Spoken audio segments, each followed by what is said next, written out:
Your pardon. Let us not assassinate this lad further, Senator. You've done enough. Have you no sense of decency, sir? At long last, have you left no sense of decency?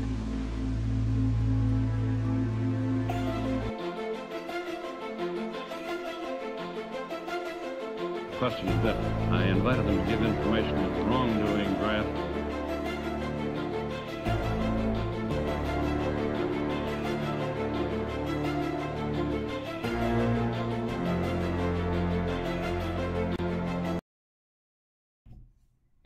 In 1947, growing global superpower Russia, then known at the time as the Soviet Union, had locked in with the United States for the beginning of the Cold War. America not only feared the strength of the Soviet Union's military, but of the adoption of their new structure of government, known as communism. Communism was formed from its precursor, known as Marxism, which was a type of government formed in order for the citizens to enact the following standards, such as the majority of property was publicly owned, and each person was paid according to their abilities and needs.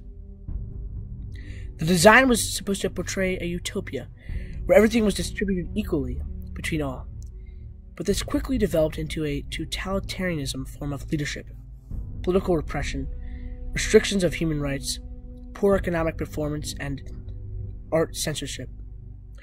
On the contrary, America at the time was a democracy, with the freedom to vote, speech, religion, and press. The economic structure was strong and people sustained good, solid jobs. Most men worked blue-collar jobs and women tended to stay home and watch their children. New expressions of art and progression of civil rights were developing ever since the end of World War II in 1945. America, seeing the repercussions of communism in Russia, led to the question: if communism could come to power in a world-renowned country like Russia, and then could it infiltrate the United States? To ensure that communism would not be brought into our government, a man named Senator Joseph McCarthy took it upon himself to expel all the communists in the American government. And thus, McCarthyism was born. The often asked question among society today is simply, what is McCarthyism? You see, there is no direct, definitive answer, but in theory, the actions caused by McCarthyism entailed many court trials interrogating members of the United States State Department. History tells us that from the years of 1950 through 1954, roughly 262 individuals were questioned for their involvement in communist ideology.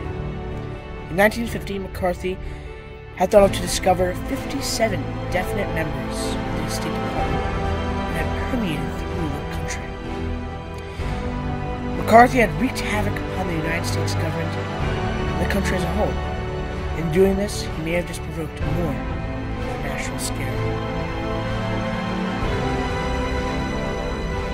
So, McCarthy's big claim in 1950, I think it was, that there was a certain number of communists working at the U.S. State Department. There were 57 known, as he called them, Reds. And this was early in 1950. And that there were 205 other people working at the U.S. State Department that were unfit to represent the country. So the fear that existed, that McCarthy tapped into, was this idea that communism was infiltrating different places of power in the United States, and we could succumb to the takeover of communist forces without any sort of military challenge. Senator McCarthy brought to light a serious issue in America, which was the potential communist takeover, destroying democracy and our freedom. The growing fear of political leaders having communist ideals caused a great fear in the American people. The elected officials that held much power to protect our freedom could potentially be the ones to abolish it. Throughout the 1950s, a wave of panic went over the United States. Propaganda was created in support of a communist-free country and to oust the Reds in government. the daily lives of American citizens were grasped by court hearings to determine who was and who wasn't a communist. The fear became so great in some places that people became suspicious of their neighbors, family members, and friends if they too supported communism. As the Cold War raged on, McCarthyism only gained more steam. Millions of Americans were forced to take loyalty oaths. Activism and labor unions goes into decline. Many people became afraid to speak out on public issues, and anti-communism continues to drive foreign policy.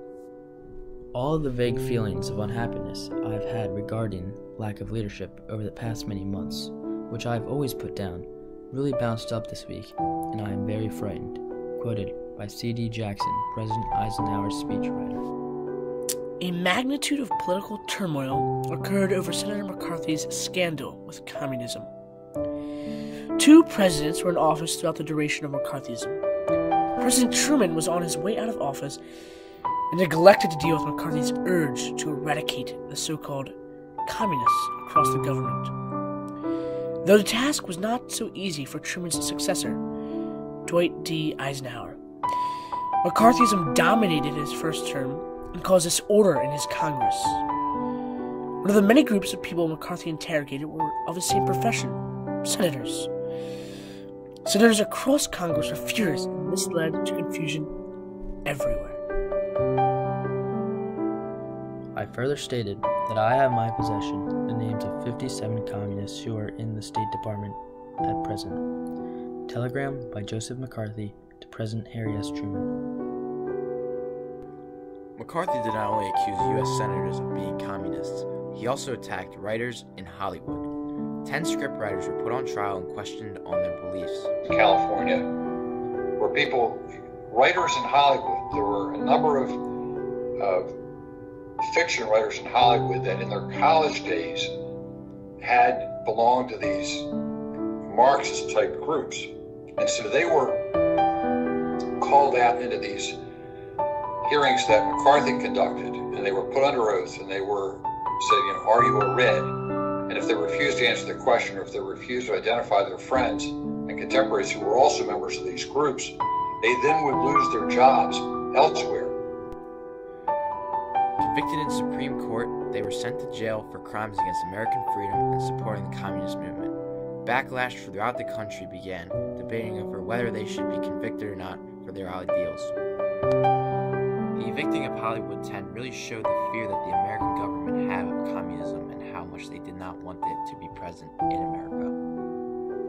These people are frightened to death.